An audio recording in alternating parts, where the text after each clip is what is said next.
अरे भाई साहब, ये दुकान कब तक खुलेगी? भैया ये दुकानदार है ना, खाना खाने गया है, 1-2 घंटे में आ जाएगा। शिट यार, ये भैया ने पार्सल मंगाया था, 1 मिनट में फोन करके पूछ लेता हूँ।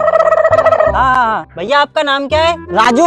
अच्छा भैया, आपकी दुकान पे कोई राजू नाम का लड़का बैठा है, मैं आपकी इससे बात करा देता हूँ, इसी को पार्सल देके चला जाऊंगा। ये लो भैया, बात कर लो। ये फंस गया सी है। हाँ भैया। अरे भैया मेरा पार्सल ले लेना ले लूँगा भैया। और इसका पेमेंट कर देना, मैं आके दुकान पे आपका हिसाब कर दूंगा। ठीक है भैया, पेमेंट कर देता हूँ। ठीक है भैया, ये लो पार्सल और 10,000 रूपए दे दो। ठीक है भैया, ये लो 10,000 रूपए। ये लो भैया आपका पार्सल और मुझे 10,000 रूपए दे दो। अबे कौन सा पार्सल और कौन से 10,000 रूपए? अरे भैया क्या मजाक कर रहे हो यार, अभी थोड़ी देर पहले आपसे बात हुई थी ना, डिलीवरी वाले को पैसे दे देना, मैं दुकान पे आके आपका हिसाब कर दूंगा। अरे भाई मैंने तुझसे कब बात कर ली, पता नहीं तूने किससे बात कर ली, कोई तुझे चूना लगा गया? अरे भैया दो यार, तुमसे बात हुई थी यार।